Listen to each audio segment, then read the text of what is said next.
Ohayou minasan, balik lagi bersama aku Nefertari Lily di sini dan selamat datang juga di channel Anime OP. Gimana nih kabar kalian semua? Semoga selalu diberikan kesehatan ya, karena apapun yang kita miliki saat ini adalah hadiah terbaik yang kita dapatkan. Jadi jangan lupa untuk selalu bersyukur, oke?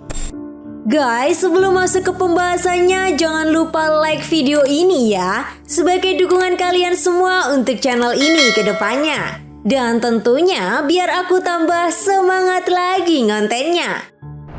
Nah, jika sudah, terima kasih banyak dan yuk tonton videonya sampai selesai ya. Let's go! Nah, melanjutkan cerita yang terjadi pada akhir chapter sebelumnya, manga One Piece chapter 1134 kali ini akan diawali dengan memperlihatkan kelompok bajak laut rambut merah yang telah berlabuh di sebuah pulau. Di momen ini guys, kru inti dari kelompok bajak laut rambut merah turun untuk mencari sebuah bar, di mana mereka akan bersantai terlebih dahulu sebelum mereka melanjutkan perjalanannya lagi untuk menemukan harta karun One Piece. Nah, menariknya saat mereka akan mengunjungi bar tersebut, tiba-tiba mereka bertemu dengan Law dan Beppo. Yap, akhirnya di chapter ini kita bisa melihat nasib dari Law setelah sebelumnya berhasil dikalahkan oleh kelompok bajak laut Kurohige.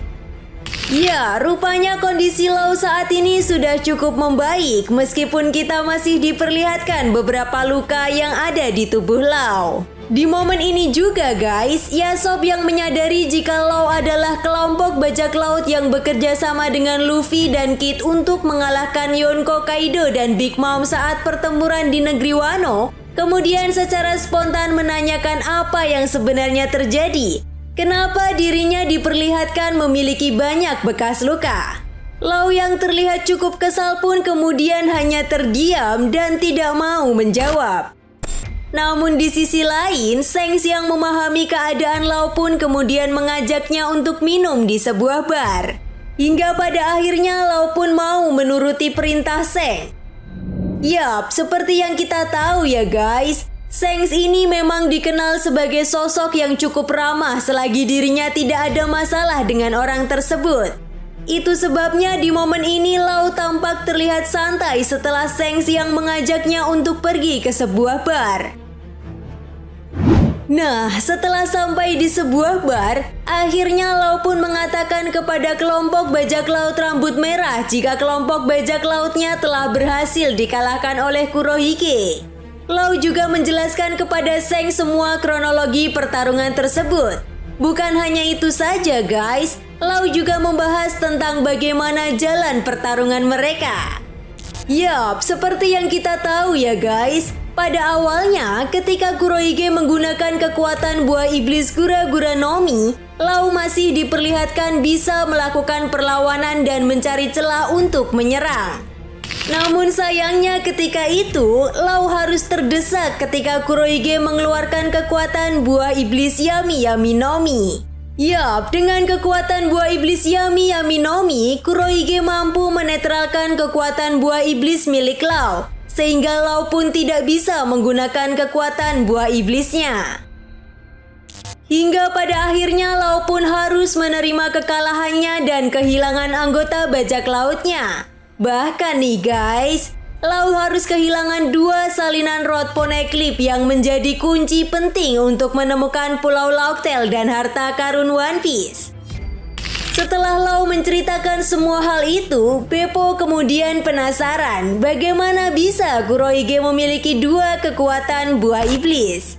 Shanks yang mendengar semua hal itu pun kemudian menjelaskan kepada Law dan Beppo jika dirinya juga penasaran bagaimana Kurohige bisa memiliki kekuatan 2 buah iblis sekaligus.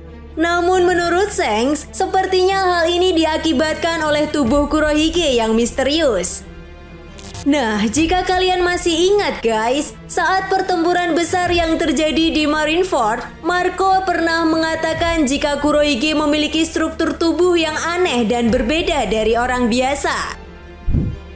Setelah itu, Shanks kemudian mengatakan jika dirinya belum bisa memastikan secara spesifik tentang keanehan tubuh Kurohige. Tetapi guys, dari semua keanehan tersebut, ada poin penting yang selama ini dicurigai oleh Shanks, yaitu berdasarkan informasi yang Shanks ketahui, ketika seseorang memakan buah iblis maka roh atau kekuatan dari buah iblis itu akan tinggal di jantung si pengguna. Jadi alasan yang cukup masuk akal kenapa Kurohige bisa memiliki lebih dari satu kekuatan buah iblis, karena Kurohige memiliki lebih dari satu jantung. Jelas mendengar penjelasan dari Shanks, Law dan Beppo pun tampak terkejut guys. Bahkan nih, Law yang notabene adalah seorang dokter pun tidak percaya mengenai hal tersebut. Namun di sisi lain, bukan berarti Law membantah pernyataan dari Shanks. Karena menurutnya di dunia ini ada banyak hal yang melampaui akal manusia. Itu sebabnya dugaan Shanks yang menyatakan jika Kurohige memiliki lebih dari satu jantung memang ada benarnya.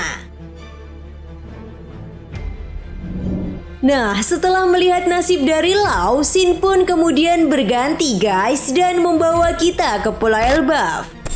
Setelah memperlihatkan pertemuan yang cukup mengharukan antara Jaguar Diesel dan Nico Robin di chapter 1133 kemarin, kali ini guys kita diperlihatkan kelompok bajak laut topi jerami yang telah memasuki perpustakaan Elbaf. Menariknya guys, saat anggota bajak laut topi jerami berkeliling di perpustakaan Elbaf, kita diperlihatkan Luffy dan Zoro yang tampak duduk bersantai. Ya, rupanya Luffy dan Zoro tidak tertarik dengan buku-buku yang ada di perpustakaan tersebut. Namun menariknya ketika Luffy dan Zoro bersantai di perpustakaan tersebut, tiba-tiba ada seseorang yang menghampiri mereka berdua dan menanyakan kenapa kalian tidak ikut berkeliling di perpustakaan ini. Luffy pun kemudian menjawab bahwa dirinya tidak tertarik mengenai hal itu. Seseorang tersebut pun kemudian memperkenalkan dirinya sebagai seorang arkeolog yang bekerja sama di bawah kepemimpinan Saul, di mana orang ini bertugas meneliti literasi-literasi Ohara yang berhasil diselamatkan. Luffy dan Zoro yang tidak tertarik dengan penjelasan orang ini pun kemudian memasang wajah kocaknya guys, hingga membuat orang ini langsung pergi meninggalkan mereka berdua. Nah, menariknya saat orang ini akan pergi meninggalkan Zoro dan Luffy, orang ini kemudian mengatakan bahwa jangan sekali-kali mereka pergi ke dunia bawah Pulau Elbaf, karena di sana ada raksasa jahat yang sedang menjalani hukuman. Sang arkeolog ini juga mengatakan jika ada seseorang yang mencoba membantu untuk membebaskannya, maka orang itu akan membuat masalah dengan raksasa Elbaf. Luffy yang mendengar hal itu pun kemudian sangat terkejut dan mulai mengingat janjinya dengan Pangeran Loki. Sementara itu, Zoro yang melihat ekspresi Luffy pun kemudian penasaran dan menanyakan kepada Luffy apa yang sebenarnya terjadi ketika dirinya turun ke bawah jembatan dan mencari sumber aura aneh yang sebelumnya juga dirasakan oleh Zoro. Luffy yang mencoba berbohong pun lagi-lagi diperlihatkan wajah anehnya sambil mengeluarkan banyak keringat. Tentu saja Zoro yang menyadari hal ini kemudian langsung menghajar Luffy dan mengatakan agar dirinya tidak usah berbohong. Zoro juga menegaskan jika dia tidak akan memberitahu kepada yang lainnya mengenai hal ini. Dengan wajah seriusnya, Luffy pun kemudian memberitahu kepada Zoro bahwa dirinya telah bertemu dengan seorang raksasa yang dimaksud oleh arkeolog yang menjadi bawahan Jaguar di Saul. Luffy juga menegaskan bahwa raksasa itu bernama Loki dan saat ini sedang dirantai di sebuah pohon besar karena telah melakukan kesalahan di masa lalu. Namun Luffy tidak mengetahui pasti kesalahan apa yang dia lakukan, tetapi yang jelas Luffy telah berjanji akan membebaskannya. Chapter pun kemudian ditutup dengan memperlihatkan ekspresi wajah Zoro yang tampak terkejut dan mengatakan kepada Luffy untuk tidak membuat masalah di Elbaf. Oke, kayaknya cukup segini dulu ya guys pembahasan kita kali ini tentang analisa apa yang akan terjadi ke depannya di chapter 1134. Nah, jika kalian punya pendapat lain silahkan tulis pendapat kalian di kolom komentar ya. Dan sampai jumpa lagi di pembahasan berikutnya. Bye-bye.